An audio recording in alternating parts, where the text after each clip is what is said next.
Bien, bonjour à tous et surtout bonjour à ceux que je n'ai pas vus. Il reste encore des chaises, hein? Non, vous restez debout? Bien, mais écoutez, aujourd'hui, une journée, je dirais, un peu particulière. On est à maintenant 15 jours de l'échéance, ou tout au moins du premier tour, en espérant qu'il n'y en ait qu'un. Hein. Je pense qu'on serait tous soulagés s'il n'y en avait qu'un, et surtout on gagnerait une semaine. Hein. Ça serait vraiment extraordinaire. Bien, donc aujourd'hui, eh bien, le moment est venu de vous présenter notre programme, et le programme donc pour Jonquière.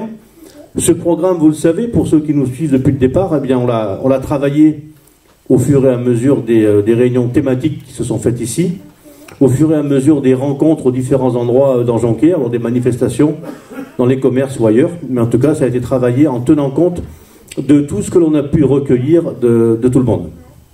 Et ça, je pense que c'est important.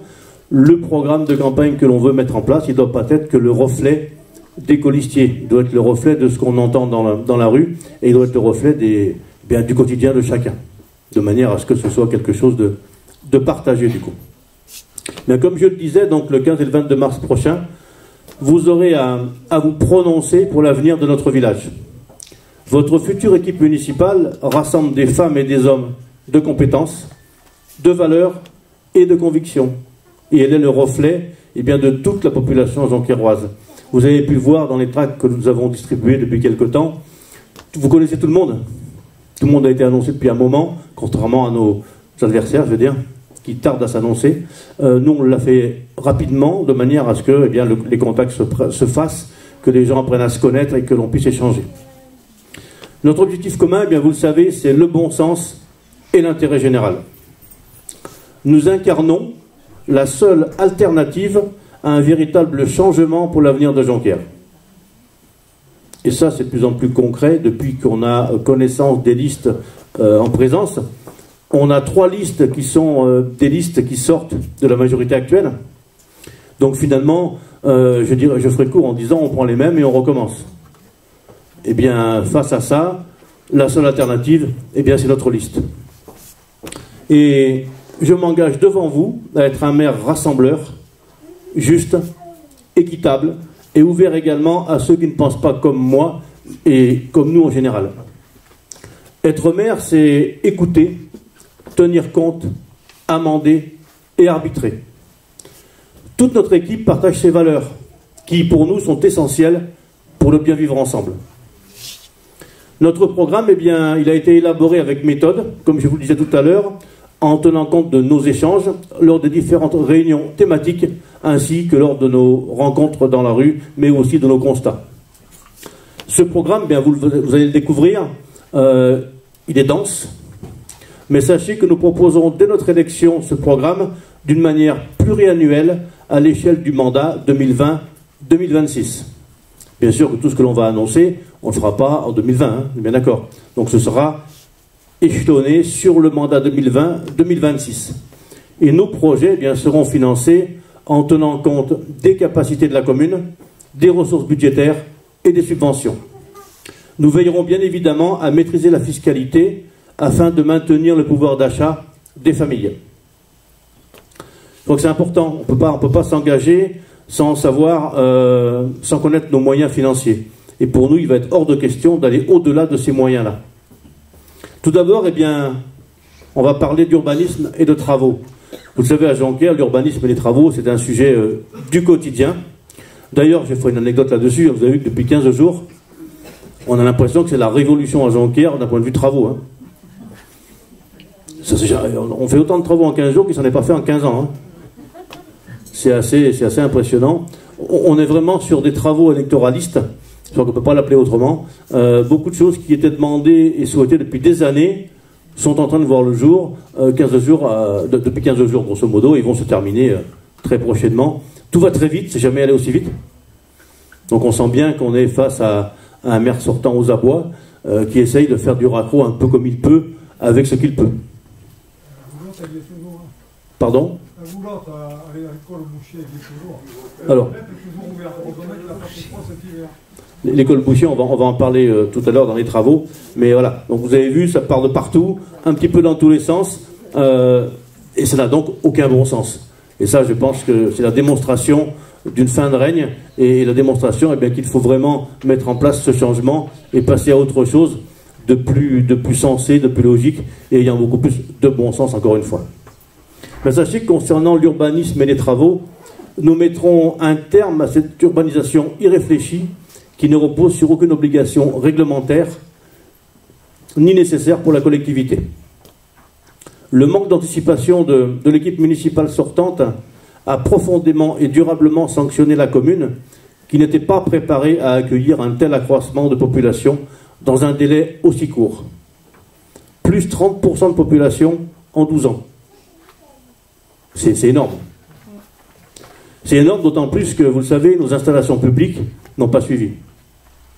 On a vu des lotissements se créer, on a vu des parcs logements sociaux et logements privatifs qui ont poussé très vite là aussi il y a une dizaine d'années, mais à côté de ça, on n'a vu aucune évolution de nos installations publiques. Pardon.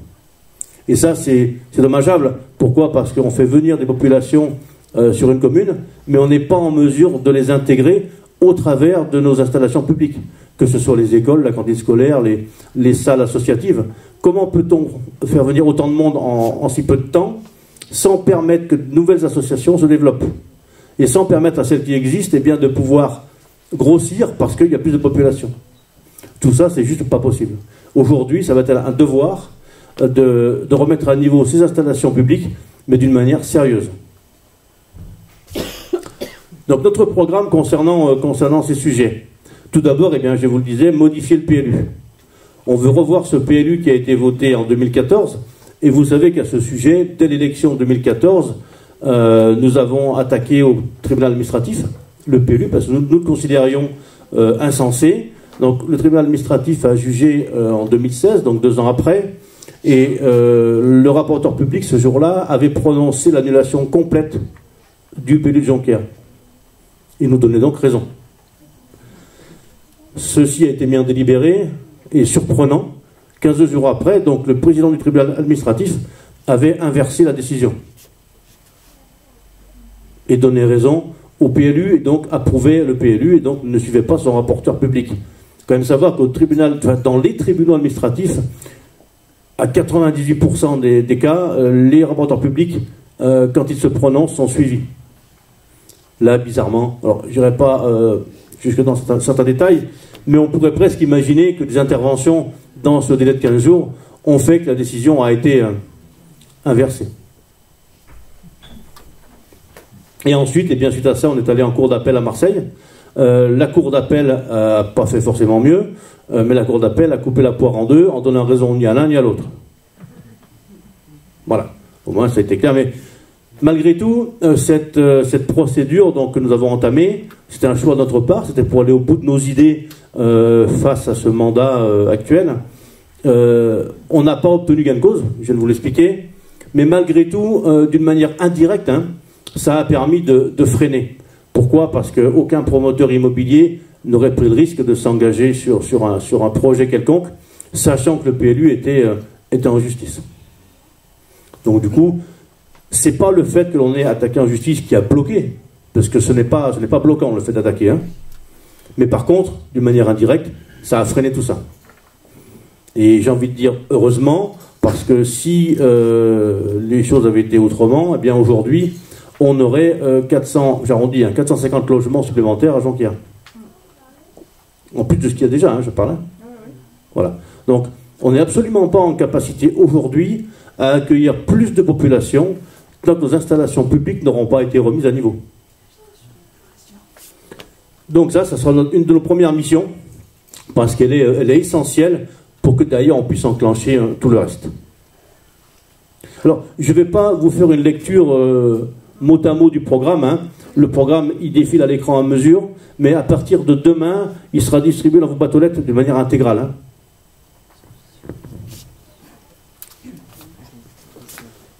Il est évident que nous travaillerons aussi concernant le PPRI, donc plan particulier du risque d'inondation, PEB, plan d'exposition au bruit. Pourquoi? Parce que ces deux plans particuliers nous imposent beaucoup de contraintes concernant l'urbanisation. Vous savez, dans la zone rouge du plan d'exposition au bruit, par exemple, eh bien, on ne peut rien faire. Alors qu'on a des possibilités sur des terrains qui ne sont pas constructibles aujourd'hui par le fait de ce PEB, eh bien, on ne peut rien faire. Donc nous prendrons contact avec les services de l'État dès notre élection, de manière à obtenir non pas une modification du PEB, parce que c'est trop contraignant, mais par contre des dérogations de l'existant, de manière à ce que l'on puisse débloquer. Nous protégerons également le patrimoine historique. Alors, nous n'avons pas un gros patrimoine historique à Jonquière, mais quoi qu'il en soit, celui que nous possédons, il faut le conserver. Et je prendrai qu'un seul exemple. Vous le connaissez tous, je pense. L'ancien lavoir. Ça vous parle? Bon. L'ancien lavoir, il a été détruit il y a quelques années. Et à la place, il y a une marelle. Un jeu de marelle peint au sol, avec la règle de la marelle affichée au mur.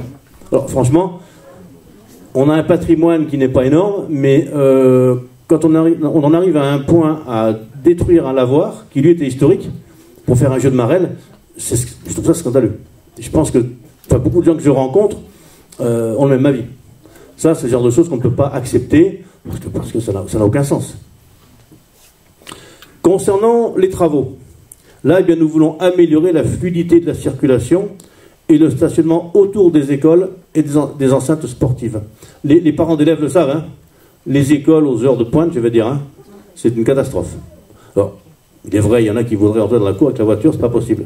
Mais à un moment donné, il faut faire des efforts de stationner, mais pour que les gens fassent des efforts, il faut que la municipalité mette les moyens en place. Aujourd'hui, c'est pas le cas. Tout ça, on doit le revoir. La circulation, le stationnement. Alors, là, je parle du secteur des écoles parce que celui-là est quand même assez caractéristique, mais c'est le même cas dans toute la ville. Et j'en reviendrai à cette évolution de population, vous l'avez tous vu. Plus de population veut dire plus de voitures, plus de circulation. Et le plan de circulation de Jonquière, il remonte à X décennies. À une époque où il y avait beaucoup moins de véhicules qui roulaient par rapport à aujourd'hui. Il n'y a jamais eu aucune adaptation à ce plan de circulation. Et ça, je crois qu'il faut vraiment avoir une réflexion complète sur ce plan de circulation, chose que l'on travaillera non pas tout seul non plus. On fera des sondages, des réunions avec la population pour voir ce qui peut être le plus judicieux, prendre en compte les avis de chacun, mais une réflexion qui sera sérieuse, entière et totale sur ce sujet. Nous voulons créer des déplacements doux. Des déplacements doux, c'est ce qu'on appelait avant des pistes cyclables ou piétonnières. Et ceci est bien pour relier les quartiers, les écoles, les enceintes sportives et le centre-ville. On a cette via Vénétia qui traverse la commune. Moi j'appelle ça la colonne vertébrale finalement, d'un réseau de déplacement doux. Partant de cette via Vénétia, on peut faire des artères qui peuvent desservir eh bien, les quartiers au nord, et puis sur le sud, le centre-ville, le plateau scolaire et sportif. Il y a un gros travail à faire, nous voulons le faire. Du coup, ça permettra aussi peut-être de diminuer le flux de véhicules en ville et d'améliorer les déplacements pour tout le monde. Nous voulons installer des arrêts de bus couverts, réglementaires et fonctionnels dans les quartiers. Aujourd'hui, il n'y a pas d'abribus, très peu.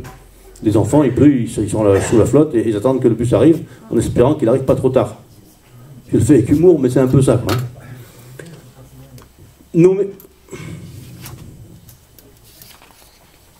Nous voulons aménager et sécuriser la gare routière de la MJC. Alors, là, c'est anecdotique. Les travaux ont commencé début de la semaine ou fin de semaine dernière. Là, c'est un chantier qui avance, mais on a l'impression qu'il bosse H24, hein, tellement ça va vite. Les élections, il faut se dépêcher. Hein. Alors, il fallait le faire, mais c'est juste une aberration de le faire à l'endroit où ça se fait. Pourquoi? Ils ont utilisé donc la zone qui était clôturée, qui était avant des terrains de sport, en perpendiculaire à la maison des jeunes. On n'est pas d'accord du tout sur ça. Pourquoi? Parce que cette zone-là, il fallait absolument la réserver pour une extension de la maison des jeunes. Que là, en y faisant ce qu'ils sont en train d'y faire, eh bien du coup, ça bloque toute possibilité d'extension de la maison des jeunes. Alors qu'il y a un réel besoin, puisque ça fait partie de l'installation publique qu'on doit développer pour cette jeunesse, eh bien, qui arrive à Jonquière et qui est beaucoup plus dense qu'il y a 10 ans. Hein. Eh bien, avec ce qu'ils font, on ne pourra pas agrandir la MJC comme nous on souhaitait le faire. Je pense que là, c'est vraiment quelque chose qui manque de réflexion et qui va, comme beaucoup de choses, à la va-vite, un peu n'importe comment. Sachant également que sur ce sujet, étant élu sortant, eh bien, je peux vous dire que ces travaux-là, on n'en a jamais entendu parler en commission. Je siège à la commission travaux et urbanisme avec Marie-Christine, on n'a jamais entendu parler de quoi que ce soit. Des travaux s'enclenchent, mais on ne sait pas avec quoi ils sont financés, on n'est pas au courant. Hein. On n'a jamais demandé notre avis. Il faut savoir que les commissions sont consultatives et émettent un avis avant que ça passe en conseil municipal. Ça, c'est passé nulle part. Décision du grand maître. J'ai une question. Est-ce que c'est le maire, puisqu'il veut faire sortir de l'argent pour des petits travaux, qui a pris la décision tout seul? Ah ben là, il a pris la décision tout seul, oui, voilà. Tout à fait. Et c'est juste aberrant parce qu'il bloque tout là-bas. Ça, c'est pas... Quand on est élu, quand on voit comment s'est passé ce mandat, qu'on voit que là, des travaux démarrent, on ne sait pas par qui ils ont été décidés en tout cas, mais en tout cas, pas par la commission qui est censée instruire les dossiers de travaux. Ce qui se fait devant, là, il fallait le faire depuis des années, on est bien d'accord, il fallait le faire. Ça a démarré il y a une semaine, c'est pareil, ça va très très vite, il faut se dépêcher. Commission de travaux, pas entendu parler. Tout est pareil. Tout est décidé là va-vite, à l'emporte-pièce, et là on se dépêche de faire n'importe quoi, n'importe comment, pour essayer de se justifier. Je vous passe les travaux avenue de la Gare, je vous passe les travaux au Pont Bleu, là-bas, et ainsi de suite. Hein. Les arbres ont été plantés en catastrophe il y a 2 jours. Enfin, on peut faire une liste assez impressionnante de travaux qui se font de partout en dépit du bon sens. Hein. Du bon sens, pardon. Donc au-delà de ça, eh bien, nous voulons également travailler le projet de création d'une salle des fêtes. Vous le savez, ça fait 30 ans qu'elle est promise. Elle n'a jamais été réalisée. Aujourd'hui, dans une commune de 5400 habitants telle que Jonquière, il n'est pas concevable qu'on n'ait pas de salle des fêtes. On a un gymnase qui sert pour les festivités et pour le sport. Il faut rendre ce gymnase aux activités sportives et créer une salle pour les festivités. On peut pas, on est la seule commune du Vaucluse à ne pas avoir de salle des fêtes. Il n'y a plus que nous. Je l'avais dit dans la campagne, hein, si on remonte dans le passé, pour ceux qui étaient à Jonquière à ce moment-là, vous vous rappellerez bien que Henri Fauquet, quand il était maire, eh bien, avait réussi à développer beaucoup d'installations publiques, hein, piscines, camping, salles polyvalentes, ainsi de suite. Et à l'époque, le village était avant-gardiste, surtout par rapport aux autres communes du secteur. Aujourd'hui, c'est l'inverse. On est en retard depuis que Fauquet n'est plus maire. Il s'est passé 31 ans. Donc aujourd'hui, il est temps que ça s'arrête. Il est temps qu'on reprenne le taureau par les cornes, de manière simpliste, mais qu'on se remette au boulot, quoi, et pas faire du n'importe quoi. Donc cette salle des fêtes, eh bien, on y travaillera. Alors il est sûr que on ne fera pas une salle de spectacle, hein, on est bien d'accord. Hein. On n'a pas les moyens de mettre 5 millions d'euros dans une salle. Hein. Faut être réaliste sur ça. Hein. Il faut faire une salle des fêtes qui soit adaptée aux besoins de la commune, mais surtout adaptée à nos moyens financiers. C'est ça le plus important. Hein. La clé de voûte dans ce genre de dossier, c'est les moyens financiers. Alors il est évident qu'on ne pourra pas réaliser un projet comme ça dans les 2 années. Là. Pourquoi? Parce qu'il va falloir provisionner de l'argent du budget chaque année, sur quelques exercices budgétaires, et ensuite, en parallèle, travailler les subventions, travailler les emprunts éventuellement, mais surtout les subventions, qui compléteront eh bien, les provisions budgétaires qui seront faites chaque année. Mais il faut s'y mettre. On ne peut plus attendre. Nous voulons également reprendre les aménagements des entrées de ville. Vous avez vu la route d'Orange, la route de Camaret. Alors, elles sont aujourd'hui ni fonctionnelles ni sécurisées. La route d'Orange, elle a été refaite, mais là aussi, des bordures en béton, vous avez vu, c'est accidentogène, c'est très dangereux, la route d'Orange. C'est fini sans être fini. Il devait y avoir des bandes cyclables de chaque côté, il n'y en a pas finalement, on ne peut pas circuler en vélo là. Donc ça, on veut y travailler. La route de Camaret, on ne va pas refaire l'histoire de ces travaux qui sont assez récents, mais qui ont duré plus que de raison. Mais pour autant, les abords, vous avez vu, ils ne sont pas faits. Il n'y a pas de trottoir, il n'y a aucune sécurité pour les piétons. C'est un chantier qui a été fait mais qui n'est pas fini. Comme beaucoup de choses. Nous voulons ouvrir également, alors ça on va y travailler très, très, très sérieusement parce qu'on voudrait désenclaver la place de la République. La place de la République finalement est enclavée par rapport à la rue principale. Donc on va avoir une réflexion sur comment désenclaver cette place de la République et là aussi aménager cette place pour que ce soit une vraie place digne de ce nom avec du stationnement matérialisé, ainsi de suite. Parce que là on est aussi sur quelque chose qui est à moitié ni fait ni à faire. Ensuite, une chose importante, pas pour le centre-ville par contre là, mais nous voulons mettre en place des visites trimestrielles dans les quartiers. Quand je dis quartier, je m'explique. Genestier, Ramade, Ladana, tous les gros lotissements qui ont été faits, et même les plus petits pourquoi pas, mais surtout les plus gros lotissements.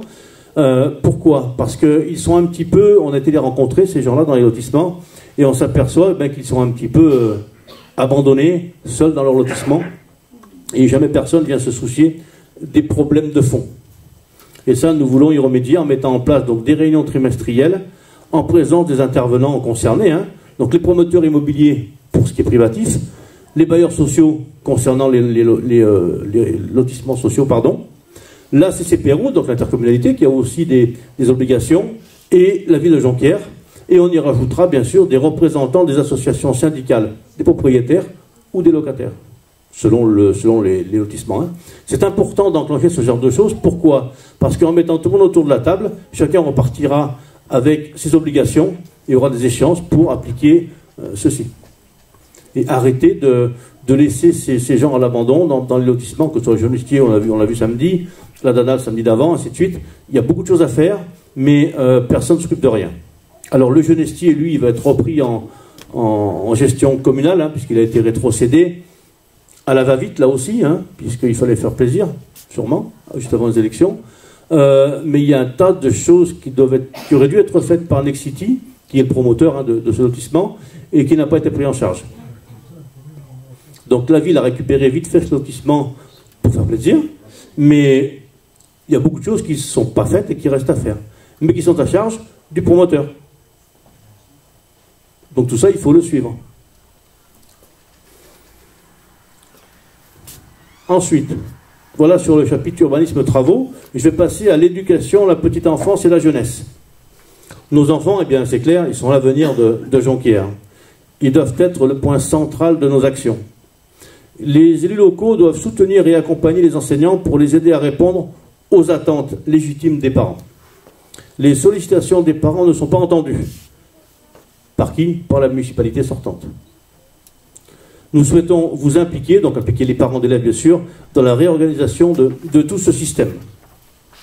Il est pour nous indispensable d'établir une bonne communication pour l'intérêt de tous. Nous ne voulons plus que nos enfants supportent le manque d'intérêt des élus en place qui sont déconnectés de la réalité du terrain. Et je prendrai l'exemple de la rénovation de l'école Boucher, dont le chantier est arrêté depuis de longs mois. Et pendant ce temps, eh bien, les élèves sont accueillis dans des classes modulaires du type Algeco. Une parenthèse là-dessus, très rapide. Le chantier devait être livré le 15 août 2019.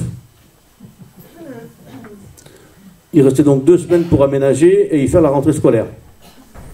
Le chantier est arrêté depuis le mois d'octobre. Il est très loin d'être terminé. Ce dossier passe dans les mains de la justice parce qu'il y a beaucoup de problèmes. En l'occurrence, un des problèmes qui est à semi-camouflé, on va dire, les problèmes d'amiante, c'est ce qui a déclenché un petit peu les premiers problèmes. Le cabinet conseil qui avait été mandaté par la mairie pour faire le diagnostic amiante, eh bien, n'avait pas utilisé les bonnes normes pour établir son rapport. J'ai appris ça il y a 2 jours. Donc du coup, quand l'inspection du travail est arrivée là-dedans, ils ont foutu tout le monde dehors, ils ont fermé le chantier. S'en est suivi des divergences entre les entreprises et la municipalité en place, concernant l'ensemble des travaux en fait. Et donc, depuis, la municipalité a mis les entreprises en demeure, et tout l'ensemble est parti en justice. Voilà. Donc des chantiers commencés, pas finis, les enfants sont dans les Algeco, et puis on continue d'autres chantiers un peu partout. Donc on commence tout, on finit rien, c'est pas normal. Parce que comme le faisait remarquer Claude, c'est vrai que depuis octobre, enfin depuis le début du chantier, les fenêtres sont ouvertes aux étages, on a toujours la goulotte pour envoyer les gravats en bas, quand il pleut, ben, ça rentre dans le bâtiment. Hein. Enfin, voilà. Et tout se dégrade. Alors, quelle situation on va récupérer sur ce chantier École Boucher, on ne sait pas. On verra ça après le 22 mars ou plus tard. Mais en tout cas, c'est quelque chose qui ne va pas être simple à gérer, puisque par leur manque de professionnalisme, on va récupérer quelque chose dans un état catastrophique, et il va falloir gérer ça avec la justice et les entreprises, pour trouver une solution médiane, pour que cette chose-là ne passe pas des années en justice. Parce que la justice, vous savez tous ce que c'est aujourd'hui. Hein. C'est les méandres qui peuvent durer des mois, voire des années. Voilà, donc espérons qu'on puisse trouver des solutions rapides pour l'école Boucher. Oui. Ah ben non, il faut les payer. Mais là, j'ai pas réussi à obtenir une réponse claire là-dessus. Normalement, ils devaient rester à charge des entreprises, puisque c'est eux qui sont en faute pour l'instant sur ce retard de chantier. Mais je ne peux pas l'affirmer, j'ai pas de certitude. Notre programme, donc, concernant les écoles, la jeunesse. Nous voulons déjà mettre en place une commission extra-municipale qui sera composée de parents, d'enseignants et d'élus afin de pouvoir travailler en partenariat. Aujourd'hui, en tout cas pour les retours que j'en ai, c'est pas quelque chose enfin, les rapports, tout au moins, sont assez moyens, je veux dire. Il y a beaucoup d'autoritarisme, mais il n'y a pas beaucoup d'écoute de la problématique des parents. Donc ça, il faut vraiment travailler plus sereinement et sortir de réunions avec des orientations, mais surtout de l'écoute, pour aller vers des choses qui correspondent à la contrainte des parents. Nous voulons réviser le fonctionnement des activités périscolaires. En effet, les activités périscolaires qui remontent à quelques années, aujourd'hui à Jonquière, empêchent les parents de récupérer leurs enfants avant une certaine heure le soir. C'est pas confortable pour les parents. Les parents qui rentrent du travail voudraient récupérer leur enfant pour rentrer au domicile pour faire les devoirs, par exemple. C'est tout bête, mais il faut faire les devoirs après. Et aujourd'hui, bien, de mémoire, c'est 17h45. Il y a une maman qui peut le confirmer. Ouais, ça, 17h45. Donc, une maman qui arrive à 17h30 du boulot, qui passe devant l'école, ne peut pas récupérer son enfant. Il faut attendre 17h45. Il n'y a aucune souplesse. Je sais que beaucoup de parents demandent à pouvoir récupérer leurs enfants. C'est un non ferme et définitif à chaque fois. Alors là-dessus, on sera très clair là aussi. On mettra en place un sondage, un audit au travers des parents, de manière à ce que chacun fasse part de ce qu'il souhaiterait pour un meilleur confort familial. Sachant que ce n'est pas compliqué à mettre en place. Les deux solutions que nous on propose, parce qu'il n'y en a pas 50, c'est maintenir les activités périscolaires, mais permettre aux parents de récupérer leurs enfants quand ils arrivent du boulot. Ou alors, l'autre solution, c'est de revenir au système d'avant. On remet en place la récréation à la fin des cours, ensuite études surveillées, ou garderie pour les plus petits, c'est pas de devoir, et les parents récupèrent leurs enfants au fur et à mesure qu'ils rentrent, et au moins, quand ils rentrent chez eux, les devoirs sont faits. Aujourd'hui, 17h45, il faut rentrer, ça fait 18h, il faut attaquer les devoirs. Donc tout se décale. C'est toutes des choses qui paraissent comme ça, peut-être pas très importantes pour ceux qui n'ont plus d'enfants scolarisés, mais pour les parents, c'est des vraies contraintes. Et ça, il faut vraiment qu'on le prenne en considération, et c'est le pourquoi de cette commission extra-municipale qu'on veut mettre en place, pour être à l'écoute de tout ça, pour améliorer tout ça, et répondre aux problèmes des parents au quotidien. Aujourd'hui, on ne répond pas aux parents. Et il faut le faire, c'est important. Le centre de loisirs, c'est la même chose. Le centre de loisirs, on veut y travailler fortement parce que pour nous, il mérite beaucoup plus d'attention qu'il en a aujourd'hui. On a quelqu'un qui est à la tête de ce centre de loisirs, qui est un fonctionnaire, qui est quelqu'un de très dévoué, qui fait un très bon travail, mais je pense qu'il manque de soutien de la municipalité pour mieux travailler. Il y a beaucoup d'enfants, les locaux sont exigus. Aujourd'hui, ils utilisent tout le centre socio-culturel, même la salle du conseil municipal, pour les activités du centre de loisirs, parce que c'est trop petit. Donc il y a vraiment quelque chose à revoir là aussi. Les jeunes, la jeunesse, c'est pareil. La jeunesse, vous savez tous, si vous avez des enfants adolescents, ils s'ennuient à Jonquière, il n'y a jamais rien à faire à Jonquière, c'est ce qu'on entend des ados. Et bien pour cela, nous voulons créer un club ado. Un club ado qui leur sera dédié de manière à pouvoir se retrouver, avoir des activités ludiques, pouvoir être entre eux dans un endroit qui leur appartient. Ça, nous avons commencé à y réfléchir, à y travailler, et nous apporterons une solution assez rapidement.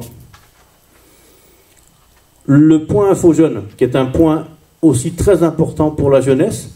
Beaucoup de jeunes arrivés à 15-16 ans, ou des fois un peu avant, ne savent pas trop vers quelle voie s'orienter, quoi faire, soit un choix scolaire, soit un choix professionnel, pardon.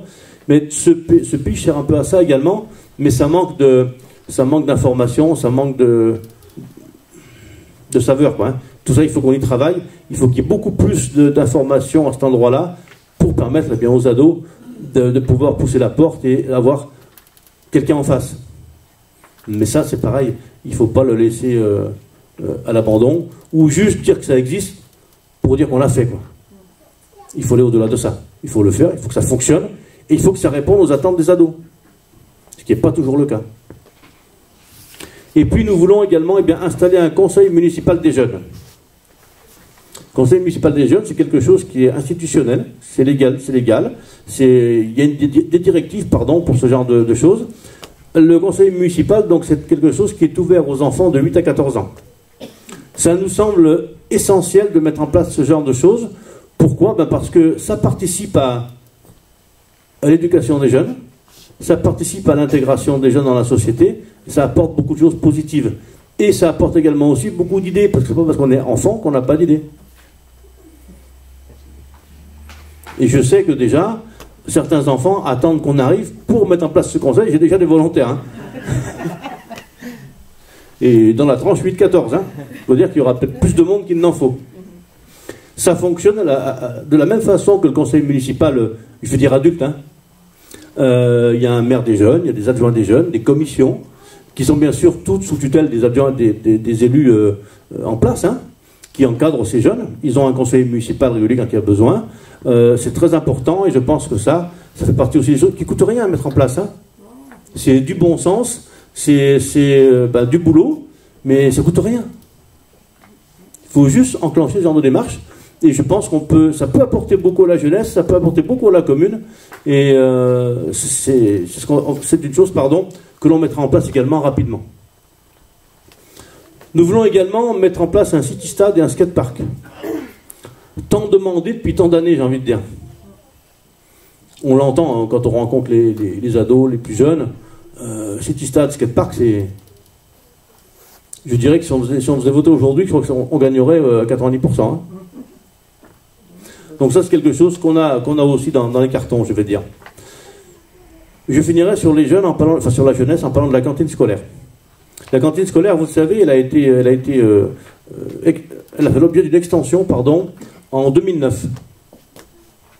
En 2009, donc le maire sortant nous propose une extension de cantine pour la porter à 120 places assises en version self-service, plutôt que servir à table comme elle était au préalable.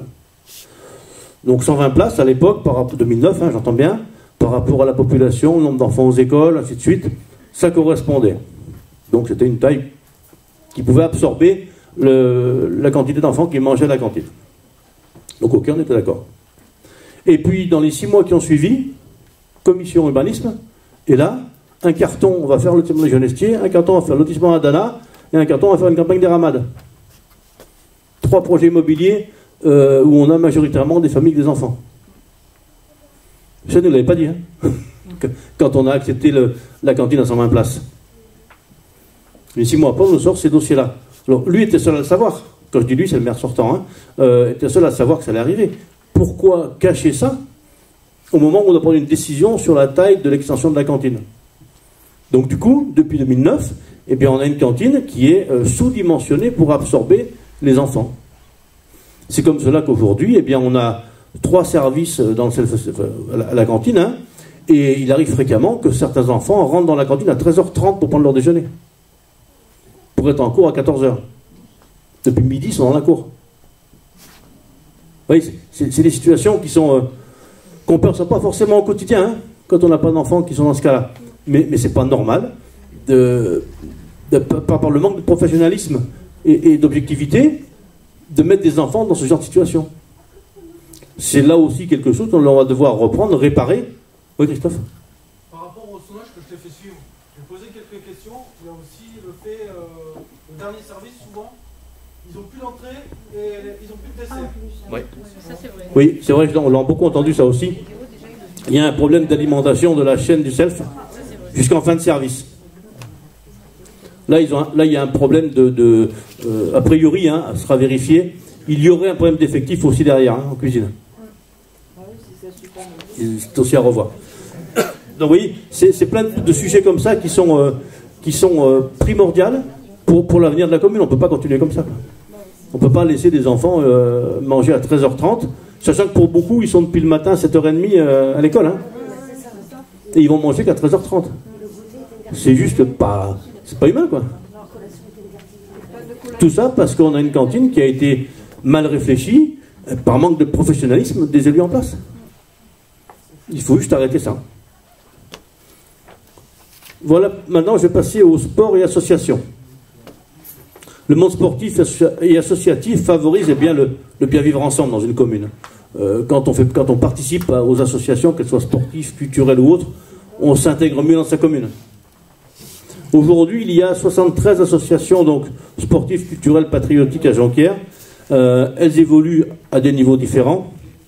Et quand on rencontre beaucoup d'associations, on perçoit un sentiment d'appel au secours venant d'une partie de ce monde associatif.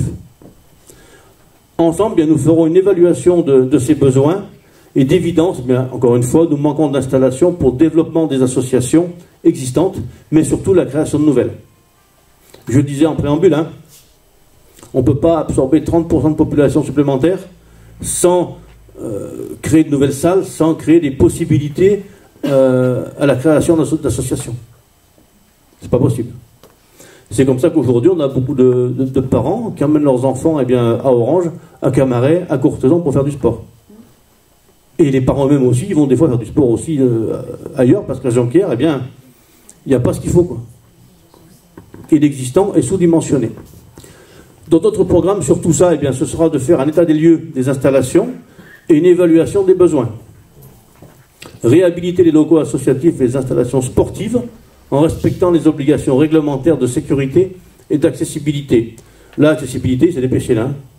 Je ne sais pas si vous avez vu en arrivant, regardez en partant si vous voulez. Là, ça se dépêche pour le faire. Là. La salle polyvalente, vous le savez, vous l'avez peut-être vu, elle a été refaite. Des gros travaux. Mais bon, on est passé d'un gymnase tel qu'il était au départ à aujourd'hui une salle mixte.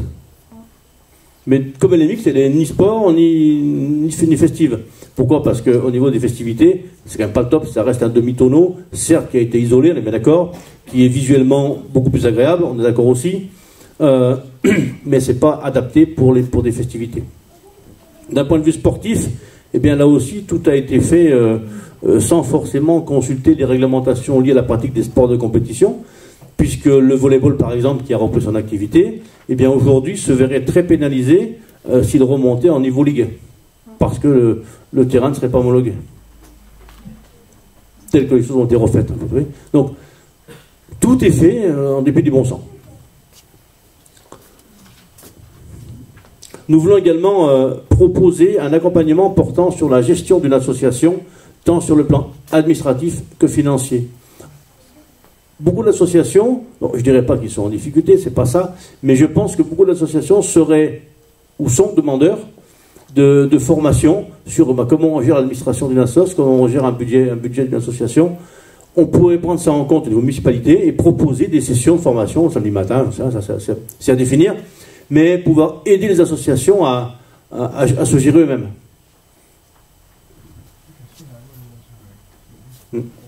Nous voulons également créer une plateforme numérique des associations qui sera en ligne et donc disponible à tous.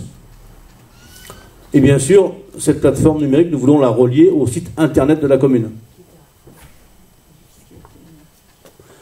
La bibliothèque, juste à côté, elle se trouve dans des locaux complètement inadaptés et une relocalisation sera proposée au plus près des écoles.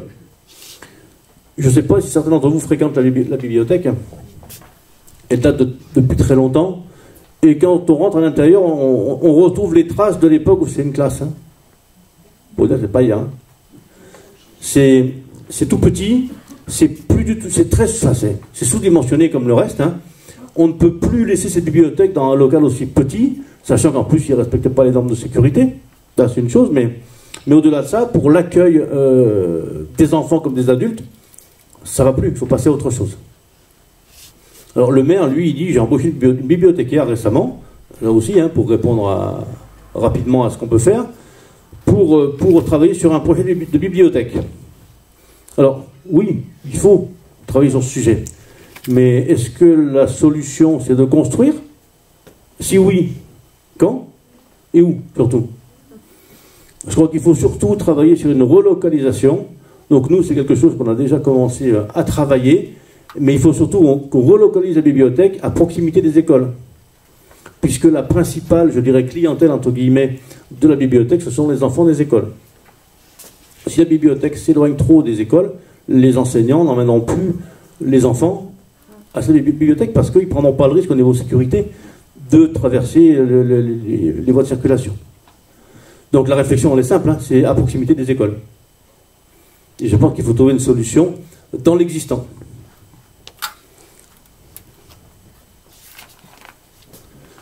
Nous voulons aménager le boulodrome aussi. Un grand sujet, tout le monde connaît le boulodrome. C'est pratique, c'est sympathique, il est couvert. Quand il pleut, on peut jouer à l'abri. Quand il fait bon, on joue dehors. Par contre, quand il y a du soleil, il n'y a pas beaucoup d'ombre.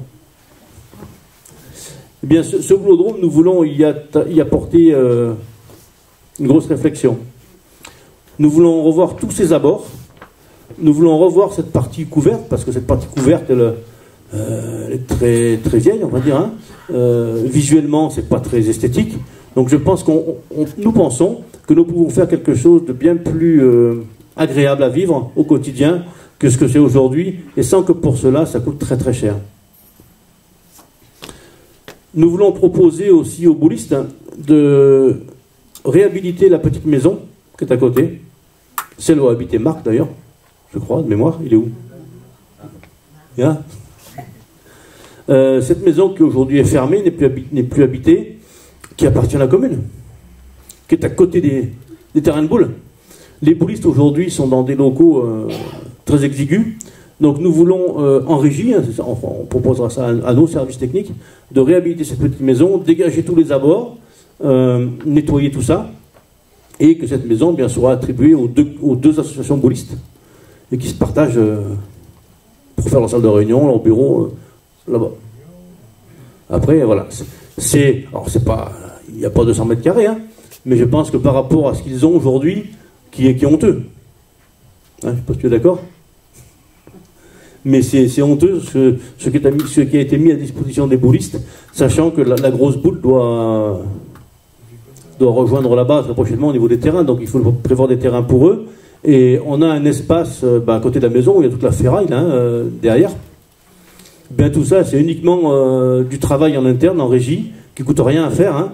C'est remonter les manches et mettre nos services techniques au boulot sur ça, de manière à ce que ce soit nettoyé et la maison réhabilitée en régie. De manière à pouvoir donner des locaux à disposition des boulistes. Et qui auront ça à côté de leur terrain de boule, justement. Pourquoi faire aussi? Eh bien, sur l'ensemble de la zone, une fois réhabilitée, bien sûr, les boulistes seront les prioritaires absolus, puisqu'ils ont des besoins de terrain pour les compétitions, hein, tout le week-end il y a des concours. Donc c'est eux qui sont prioritaires, mais nous voulons réhabiliter aussi pour pouvoir y accueillir des festivités dans un endroit plus convenable, mais bien sûr en laissant, je me répète, c'est important, la priorité aux boulistes. La piscine municipale. Alors, pour faire taire certaines rumeurs qu'on a entendues dans Jonquière, la piscine municipale, c'est un lieu qu'il faut conserver. Ça, c'est indéniable. C'est un lieu de rencontre. C'est un lieu où comment dirais-je, les jeunes se rencontrent et les adultes aussi. Mais cette piscine mérite un grand rajeunissement. Parce que celle-là aussi date d'Henri Fauquet. Hein. Et depuis, c'est pas passé grand-chose. Hein, non. Donc il faut vraiment qu'on la réhabilite, qu'on revoie les normes, parce qu'on n'est pas aux normes sur beaucoup de points. Donc nous avons là aussi des grandes idées sur ce sujet-là, mais la piscine municipale, nous voulons la redynamiser, la remettre dans un état acceptable. On juge que ce n'est pas le cas aujourd'hui, Et c'est important pour tout le monde, eh bien qu'on ait ce lieu-là, en tout cas, qui puisse contribuer au bien vivre ensemble. Pour cela, il faudra qu'on ait aussi un accent sur la sécurité. Vous savez tous, hein, depuis quelques années, on a eu des problèmes d'insécurité pendant la saison estivale qui ont été compliqués, qui ont causé de gros problèmes, mais ça, il faut y mettre les moyens. Concernant maintenant le développement économique, eh bien notre commune doit être attractive. Nous voulons miser sur le potentiel naturel de notre territoire, tout en développant une attractivité économique et touristique indispensable. Il est évident que nous devons fournir de l'espace aménagé. Pour cela, nous mettrons tout en œuvre pour que rapidement la zone de Grange Blanche 3 puisse voir le jour. Et là, j'insiste bien, en favorisant l'artisanat et les petites entreprises dans le respect des règles environnementales. Vous savez, cette zone, elle a été promise depuis 20 ans, jamais réalisée. Pour répondre à cette problématique, c'était en octobre, j'avais demandé à Alain Rochebonne, le maire de Courthézon, vice-président de l'intercommunalité, chargé du développement économique, eh bien, de venir expliquer pourquoi Grange Blanche 2 se termine et que Grange Blanche 3 est encore un terrain en herbe. Les choses ont expliqué. Pourquoi on en est là? Parce que le maire de Jonquière, le maire sortant, eh bien, n'a jamais travaillé ce dossier, je dis bien jamais, contrairement au maire de Courthézon qui l'a travaillé.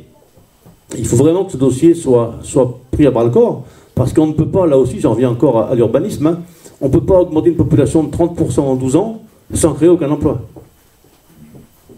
C'est faire sombrer la commune dans la pauvreté. Il faut absolument créer de l'emploi de manière à permettre aussi un développement, je dirais, normal de la commune. Donc, Grange Blanche 3, on va s'y atteler. Moi, personnellement, j'ai déjà pris des contacts. Il faut s'y mettre. Si à l'époque, en l'an 2000, quand ce dossier a été mis sur la table par le maire de Courthézon à l'époque, qui avait sollicité le maire de Jonquière pour travailler en partenariat sur ce dossier, eh bien aujourd'hui, les deux zones auraient vu le jour en même temps, et aujourd'hui, on aurait des entreprises qui seraient en train de s'installer ou qui se seraient déjà installées. On ne peut pas laisser faire. Pas possible. Jonquière, on le sait, le bassin de vie manque d'emploi. On a l'occasion d'en créer, créons-en. Mais bien évidemment, j'insiste bien, vous connaissez tous le problème avec Grange Blanche actuellement, les rivalités entre eh bien, le maire de Courthézon et puis les associations qui défendent la nature. Hein. Ça crée des tensions un petit peu, je dirais, exagérées à mon sens, mais en tout cas, ça crée des tensions, quelles qu'elles soient. Ils ont peut-être raison, ils ont peut-être tort, je ne sais pas, je n'ai pas cet élément pour juger.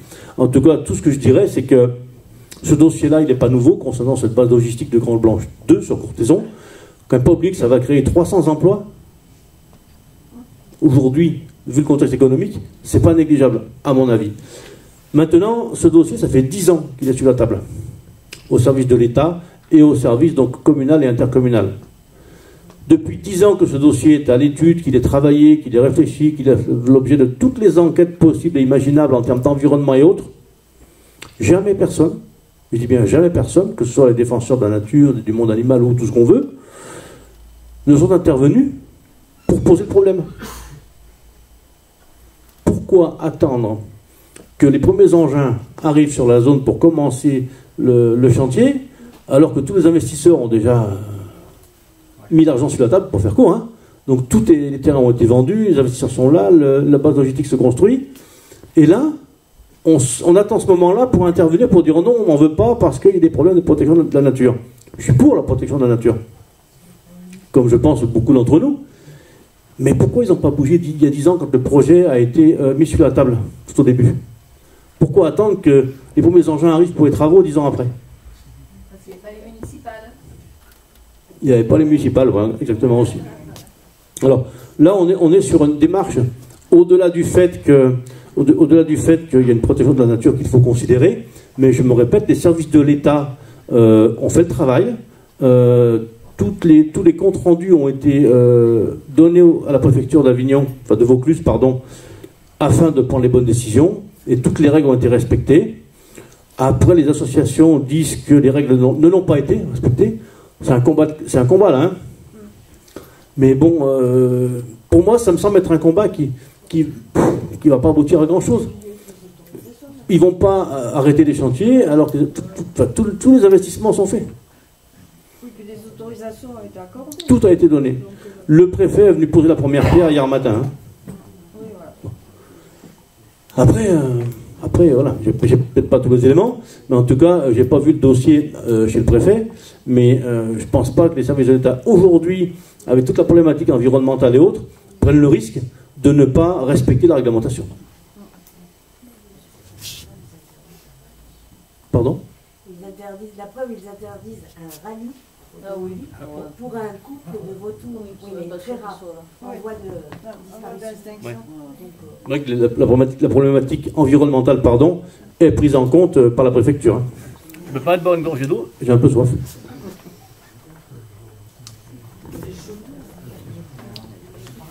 Donc voilà, la Grange Blanche, c'est un vrai problème. Mais en tout cas, nous, côté Jonquière, le développement, on va l'enclencher. Mais par contre, pour finir sur ce sujet-là, nous favoriserons l'artisanat et les petites entreprises. Et pas plus que ça. Et bien sûr, en respectant ces règles environnementales qui sont de toute façon des obligations aujourd'hui. C'est l'application de la loi et juste de la loi. Donc on ne peut pas dire que ça a été triché. Voilà, donc concernant notre programme, eh bien, nous voulons surtout travailler ensemble avec les élus locaux professionnels du monde de la viticulture autour de nos vignes, de nos vins et de notre agriculture. C'est aujourd'hui à Jonquière et dans le bassin de vie notre principale ressource économique, le tourisme. Donc il faut absolument qu'on développe tout ça et qu'on travaille beaucoup en parfaite cohésion avec ces gens-là. Ils ont beaucoup à apporter et nous, je pense qu'on a aussi beaucoup à leur apporter. Nous voulons proposer un marché des producteurs locaux et y associer bien sûr les artisans et le commerce de proximité. Aujourd'hui, le marché de producteurs locaux, ça se fait de plus en plus de partout. Je trouve que ça peut être aussi organisé d'une manière très festive. Et puis, c'est des moments de convivialité, de partage, c'est agréable. Et au moins, nos producteurs locaux peuvent vendre leur production.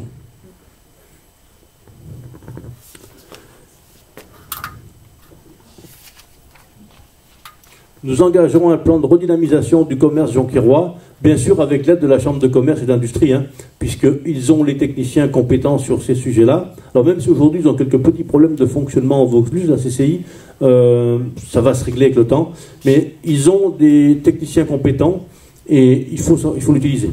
On ne les sollicite pas assez pour avancer sur ces sujets.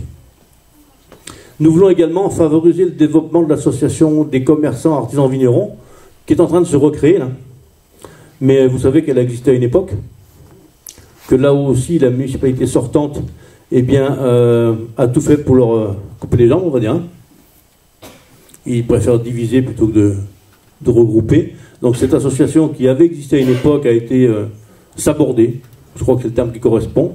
Elle essaye de se recréer, nous serons derrière, parce que nous voulons absolument que les relations municipalité-association des commerçants eh bien, soient sereines, soient surtout très saines, et qu'on travaille ensemble, parce que le but, c'est le commerce à proximité, c'est la vie du village, c'est le bien vivre là aussi. Hein.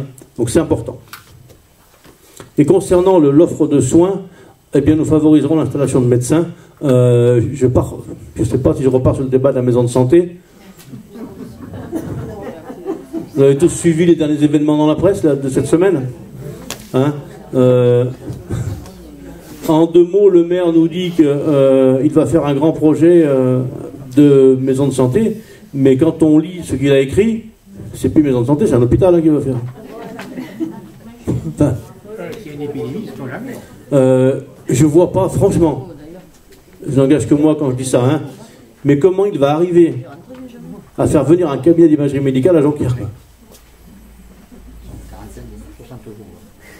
Ça me paraît compliqué. C'est possible, tant mieux, mais ça me paraît compliqué. Bref, mais quand on lit tout ce qu'il veut faire venir, là, alors qu'il n'a pas réussi à trouver 2 médecins généralistes. Pour le coup, on sera avant-gardiste. Si, ça fait des années qu'il dit qu'il faut trouver 2 médecins généralistes. Il n'a pas réussi.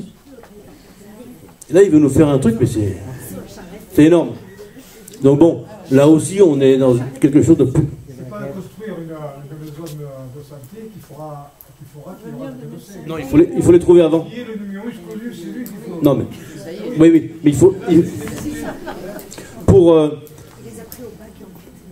Là, on est sur, sur ce qu'il propose, c'est encore un autre projet. En gros, il existe au plan européen un promoteur qui propose donc il propose d'acheter un terrain que la mairie peut vendre, un terrain municipal ou privé. En tout cas, la mairie peut vendre un terrain si elle en dispose. Et puis ce promoteur, lui, s'engage à tout gérer. Il prend tout le projet. Les rez-de-chaussée, c'est pour la partie médicale, mais lui, il gère tout, mais à condition qu'au-dessus, il puisse faire des appartements. Donc en gros, au final, c'est des immeubles. C'est le rez-de-chaussée. Parce que lui, il faut bien qu'il se paye. Hein. Il prend en compte tout le projet. C'est lui qui prend en charge la recherche de médecins, ainsi de suite, dans ce genre de projet. Vous voyez ? Mais par contre, il faut qu'au-dessus puisse monter des appartements. Donc en gros, on se retrouve encore avec des immeubles. Sachant que la maison de santé, pour en finir là-dessus, il y a 2 ans en arrière, il y avait eu une première alerte sur ce projet-là. Nous avions été réunis en tant qu'élus au centre socioculturel avec l'agence régionale de santé, le conseil régional et les professionnels de santé. Je crois que tu y étais.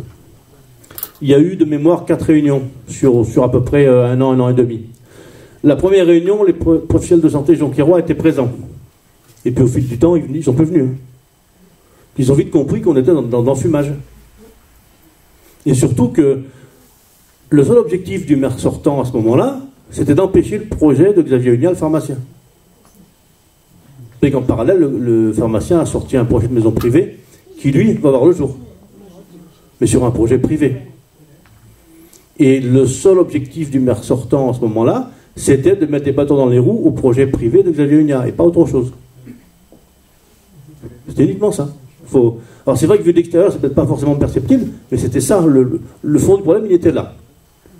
Il n'a pas réussi, et je dirais même qu'il a été loin, parce que vous savez où il va monter son projet, entre la Via Venetia et le boulodrome derrière, là. Donc il a acheté le terrain, Xavier Hugnat, pour sa maison privée. Ses plans, permis de construire est accordé, le financement il l'a, donc tout est prévu déjà. Le point d'entrée et de sortie de sa maison de santé privée est déjà défini. Ben, le maire a collé un arrêt de bus à l'emplacement où il y a la sortie et l'entrée de la maison de santé. Vous voyez à quel point on est dans des choses ridicules, quoi. Si c'est pas juste pour embêter le monde, ça c'est quoi? Comment on peut appeler ça? C'est scandaleux. C'est pas ridicule, c'est du biscarrat. J'ai pas dit son nom. Moi je parle du maire sortant. Vous voyez ce que je veux dire? C'est grave d'en arriver là. On est uniquement dans de la querelle de bas étage. Et ça, il faut arrêter. Il faut arrêter. Alors là, maintenant, il nous part sur des grands projets que là, nous aussi, en tant qu'élus, le projet qu'il vous évoque dans son tract qu'il a boité depuis hier, là, et ce qu'il a évoqué dans la presse il y a 3 jours, on n'en a jamais entendu parler dans les commissions de travaux de la municipalité. Jamais. Vous voyez, c'est pas normal. Encore une fois, il balance un truc tout seul pour faire impression. Mais les élus, on n'est pas au courant, on n'en a jamais entendu parler. Et on siège dans les commissions où ça aurait dû être évoqué. Ça ne l'a jamais été. Donc, voilà. Je vais m'en arrêter là, c'est pas besoin d'aller plus loin, la situation est assez claire. Hein. On est dans des choses qui sont purement électoralistes. Il ne faut pas se laisser piéger, quoi.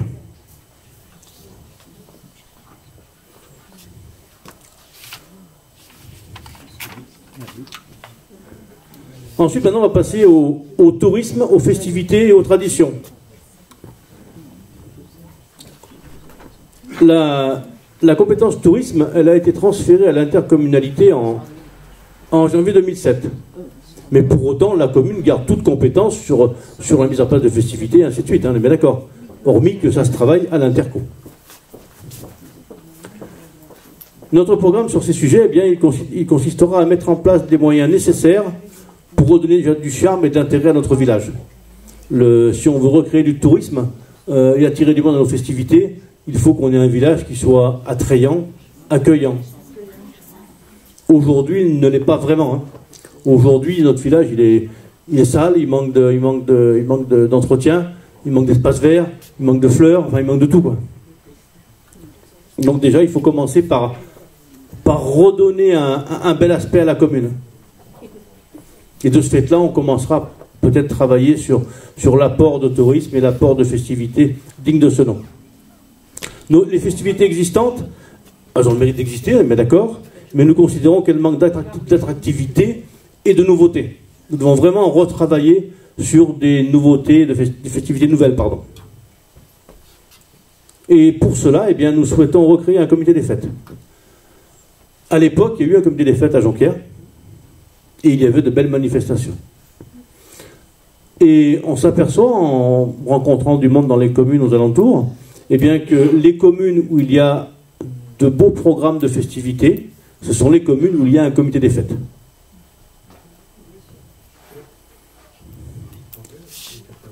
Et ce comité des fêtes, là aussi, il a été, comment dire ça, sabordé, le terme correspond là aussi, sabordé par la municipalité sortante, encore une fois, à l'époque. Parce que ce comité des fêtes dérangeait, parce que certains élus souhaitaient reprendre le pouvoir et décider ce qu'ils voulaient en termes de festivités, et ne voulaient plus laisser l'initiative à un comité des fêtes. Donc à l'époque, eh bien, le comité des fêtes a été sabordé, juste pour le plaisir de quelques élus du moment. Bon, qui sont encore les mêmes aujourd'hui.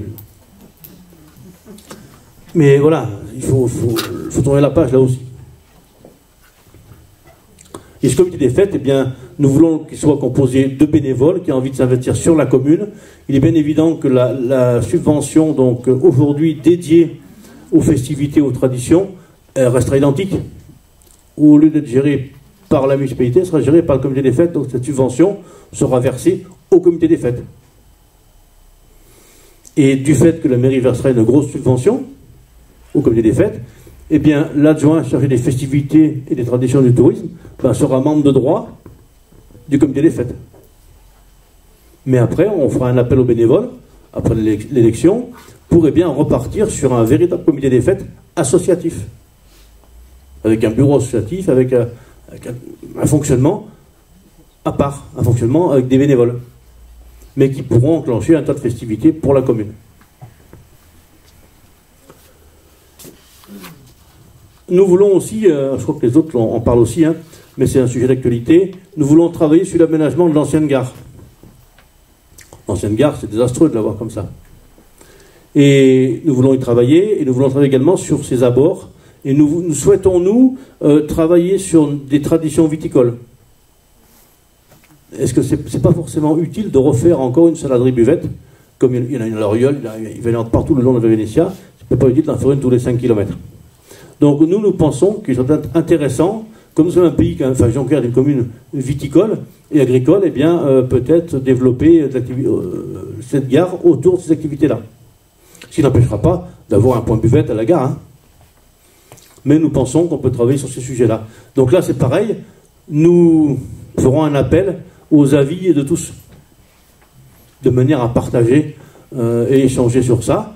Et puis comme on dit, la majorité l'emportera. Mais il faut faire participer tout le monde.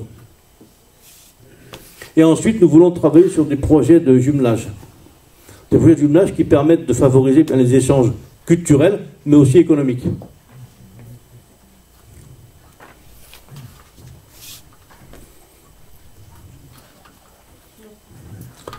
Voilà pour ce sujet-là. Je vais passer maintenant au cadre de vie, l'environnement et le développement durable.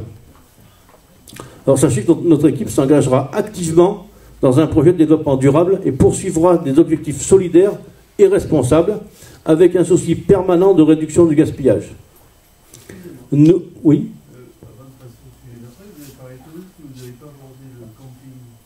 Oui. Si, le camping, on doit vraiment avoir une réflexion de fond. Je fais partie de ceux qui ont voté contre, ou au dernier conseil municipal, une DSP dès maintenant, une délégation de service public. Si vous en parlez, si vous avez dû suivre ce qui s'est passé, il y a... Bien sûr. Ouais. Donc, au dernier conseil municipal, il a été proposé une délibération pour mettre en gérance le camping avec un privé, en fait, sur une délégation de service public de 8 ans. Donc, en gros, ça a bloqué tout projet d'extension, d'amélioration, de remise en état ou autre, jusqu'en 2028. Donc c'est pour ça qu'on a voté majoritairement en contre et la délibération a été rejetée, et que pour cette saison, il n'ouvrira pas.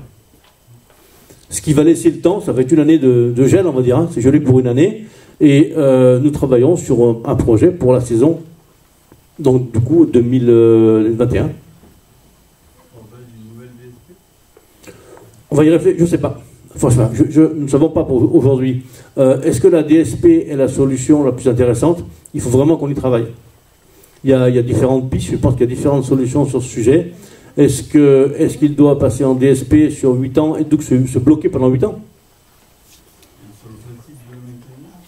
Ce sera une réflexion qui sera menée. Je pense qu'il faut qu'on... C'est un sujet qu'il faut aussi aborder avec tout le monde, avec les commerçants aussi, qui sont impactés par ça. Je remarque que la réflexion, elle ne... Pardon? Non. La réflexion ne peut pas se prendre à la légère, je pense. Ce camping existe depuis longtemps. Il fait partie du paysage ronquérois. Hein. Donc je pense que là-dessus, on doit avoir une réflexion avec les commerçants et avec la population éventuellement. Pour un petit peu, quels sont les avis, pour partager un avis, partager un choix, voir ce qu'on peut en faire, comment on peut le faire. Mais je crois qu'il était important de geler sur une année pour laisser le temps à la réflexion. Parce qu'on a quand même depuis 3 ans un camping qui s'est vidé en fait. Depuis 3-4 saisons, le camping s'est vidé.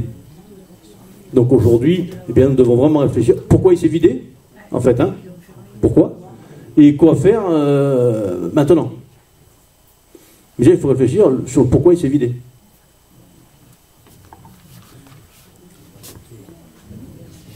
Donc concernant le cadre de vie, l'environnement et le développement durable, bien sûr, nous favoriserons la production et l'écoulement des stocks locaux, donc les circuits courts, hein, notamment pour les denrées alimentaires, afin de limiter la consommation des énergies fossiles. Nous avons suffisamment de producteurs locaux autour de nous pour ne pas aller chercher très loin ce dont on a besoin. Surtout, je dirais, pour nos besoins collectifs, hein, que ce soit la cantine scolaire, que ce soit les besoins pour la mairie, qu'ils soient matériels ou autres, hein, matériels ou alimentaires. On a suffisamment de quoi se ravitailler en local. Donc favorisons les circuits courts. Nous proposerons le renforcement de certains achats groupés au sein de l'intercommunalité afin de générer des économies d'échelle. Aujourd'hui, on a une intercommunalité à 5 communes. Il y a sûrement beaucoup d'achats pour les services techniques ou administratifs de la mairie, hein, qui pourraient se faire regrouper de manière à diminuer les coûts. Ça, il faut le favoriser, il faut arrêter de travailler en isolé sur ça. Regroupons nos commandes. Plutôt que de commander 10 boîtes de stylos pour Jonquière, on en commande 150 parce que toutes les 5 communes en ont besoin, on les paiera moins cher. C'est très schématique, mais c'est un peu ça finalement le principe. Hein.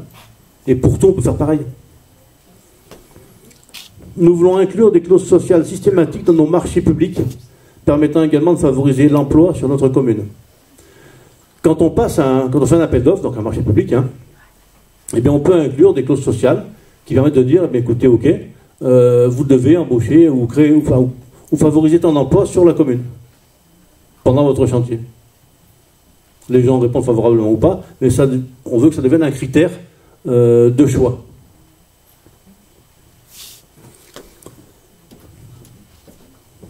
Nous travaillons bien sûr sur tout ce qui est lié au recyclage, hein, c'est important aujourd'hui. Je crois que c'est un phénomène de société aujourd'hui, et on doit vraiment tous se sentir concernés sur ça. On le voit, c'est des sujets qui sont récurrents. Donc notre programme, eh bien, c'est dans un premier temps de planter des arbres dans tous nos espaces publics, sur nos parkings et dans les rues, pour agir durablement sur le changement climatique. Aujourd'hui, on coupe les arbres. Je veux dire, on n'en plante pas. On en plante trop peu. Hormis si cette semaine, il y a eu quelques-uns de plantés en catastrophe. Là. C'est bizarre, pas pourquoi encore. Là. Il doit se passer quelque chose prochainement, sûrement, parce qu'on fait tout très vite. Mais voilà, on a quelques arbres qui se sont vus plantés, là, il y a 3-4 jours. Elle va vite, là. Ma foi. À côté de la PM. Oui, entre la PM et le vétérinaire. Ah bon? Ouais. Bah, vite fait, c'est vite fait. Hein, hein? Ouais. Donc voilà, donc des choses qui sont surprenantes. Mais en tout cas, nous considérons que planter des arbres aujourd'hui, c'est important, c'est vital. Pourquoi? Parce que l'évolution climatique crée le besoin. Et aujourd'hui, on a de moins en moins d'arbres dans nos communes. Et ça, nous voulons y remédier en replantant des arbres. Et parce que c'est un climatiseur estival naturel finalement. La première des climatisations, c'est la verdure et c'est les arbres. Hein. Et ça, on doit le recréer.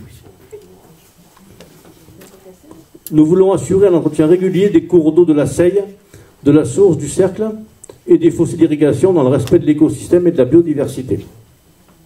Et sur ce sujet, nous voulons créer un chemin piétonnier le long de la rivière jusqu'à l'étang des Estaniers qu'il faut favoriser.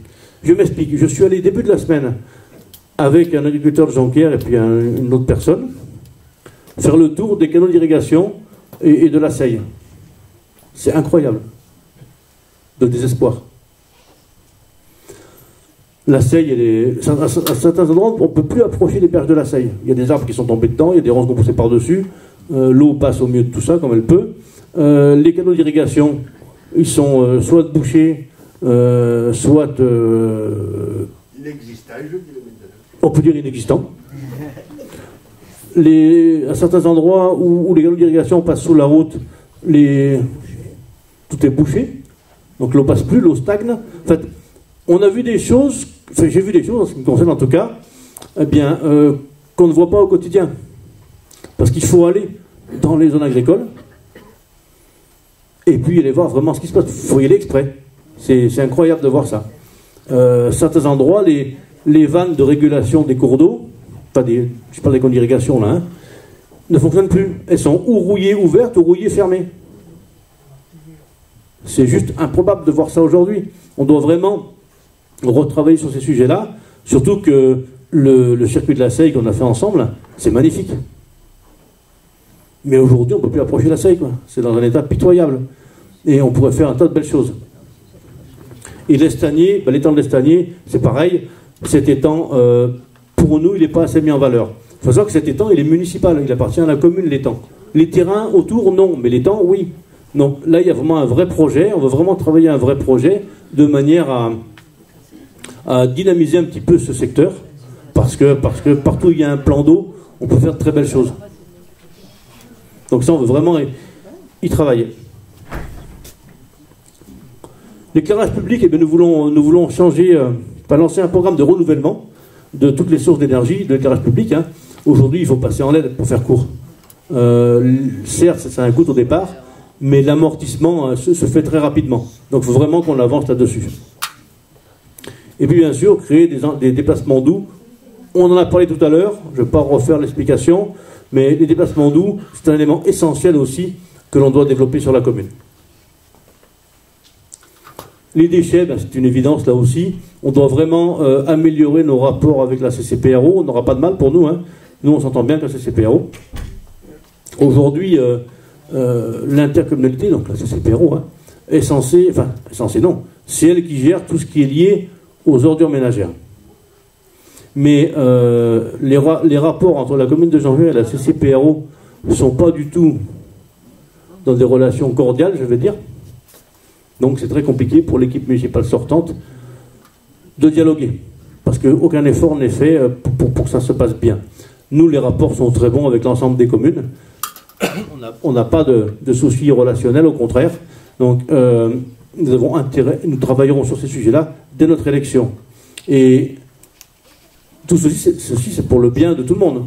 On ne peut pas avoir des relations dégradées avec les communes qui appartiennent à l'intercommunalité, sachant que l'interco travaille au profit des 5 communes.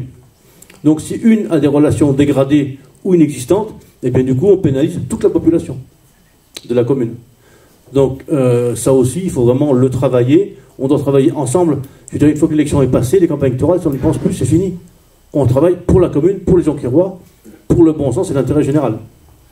Mais il faut arrêter de se faire des querelles, que certains appelleraient des querelles politiques. Hein. Une fois que l'élection est passée, on passe à autre chose. Nous aurons également un gros chantier sur les chaufferies publiques de Jonquière.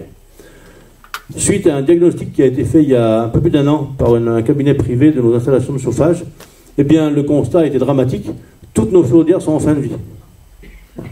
Ça c'est fait. On sait que si on ne pourra pas les réparer. Donc on a vraiment là aussi un gros chantier entamé. Pardon ? Donc là, on va vraiment aussi s'attacher à à passer sur des systèmes qui soient aujourd'hui protecteurs de l'environnement, en tout cas.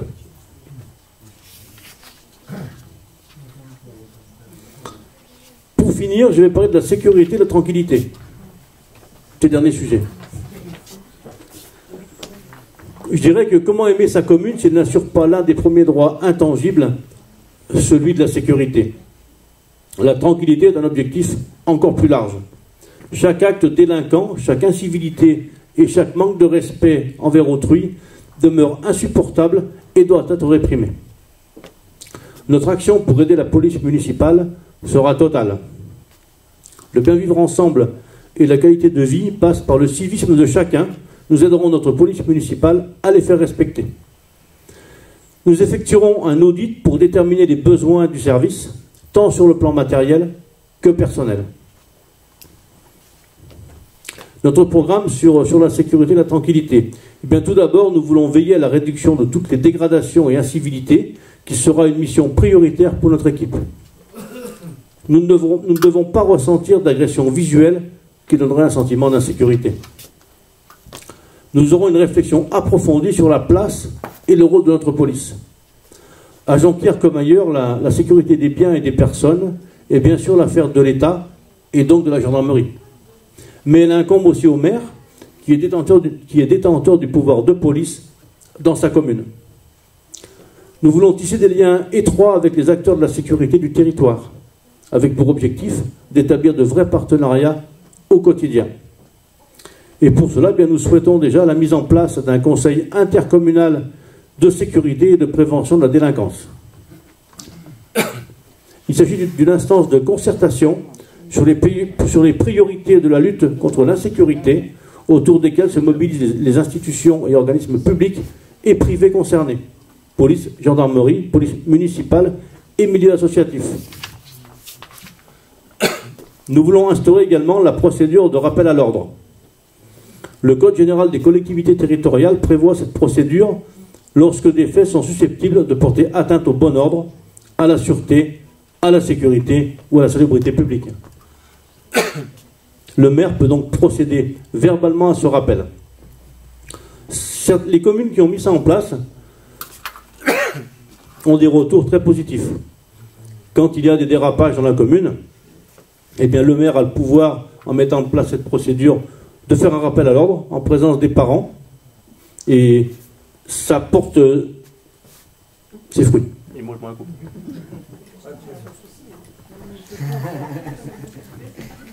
C'est vrai que je connais la commune de Piolinc, par exemple.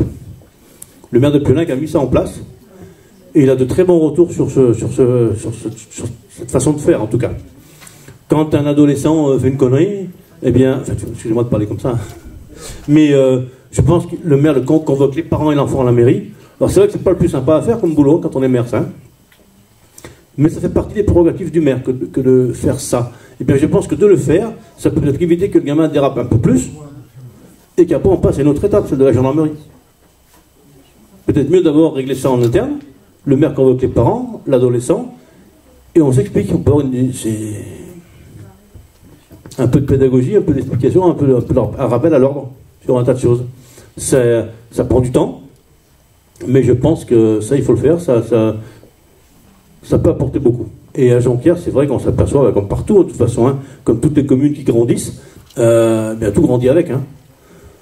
On a des soucis qu'il faut aborder, qu'il faut prendre en compte, il ne faut pas se voiler la face, il faut régler tout ça.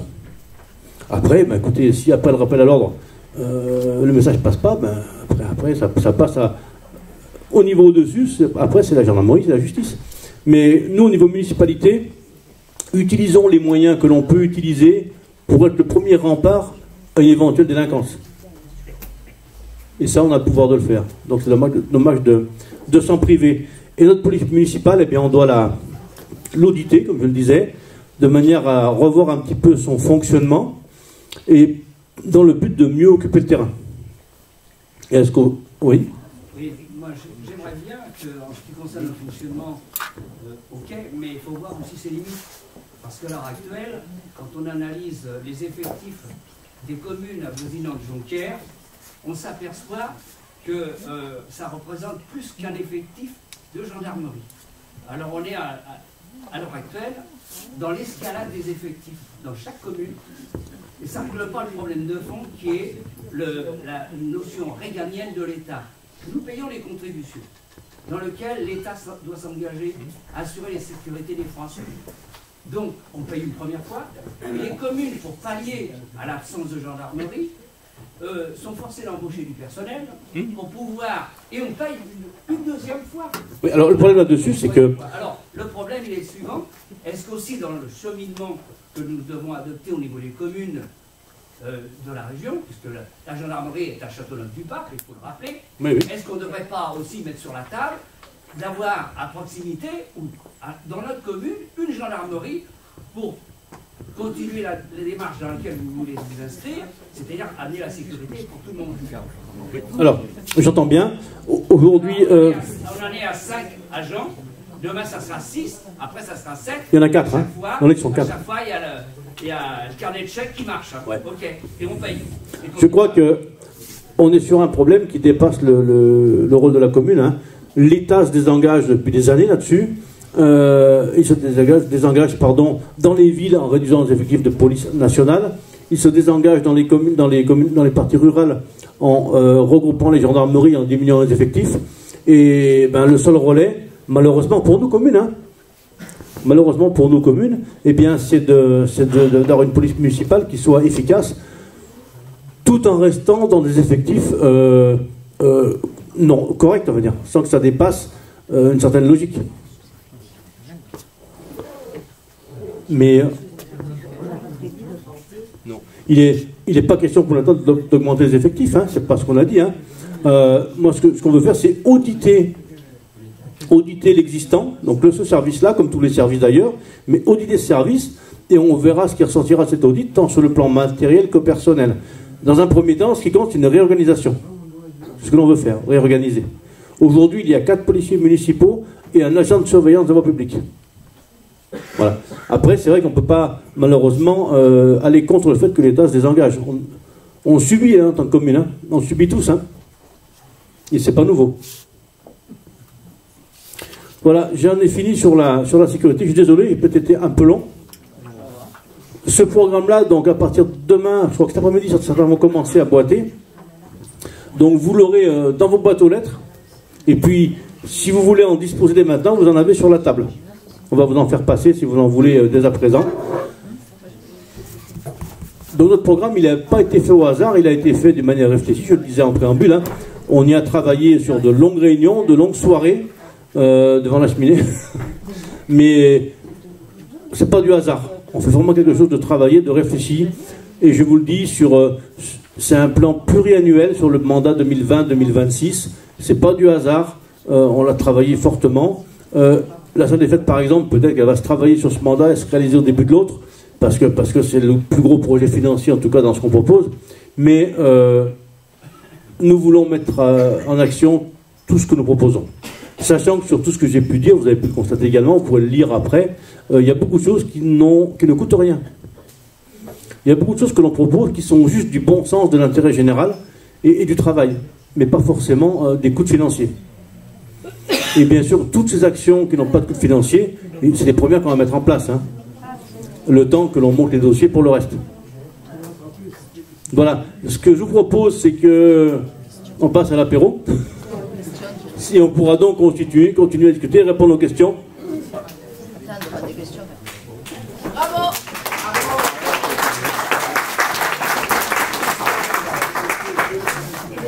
S'il y a des questions, ben on va en discuter tous ensemble en buvant un verre, si vous êtes d'accord. J'ai pas demandé à la presse s'il avait des questions. Pas de questions? Ouais.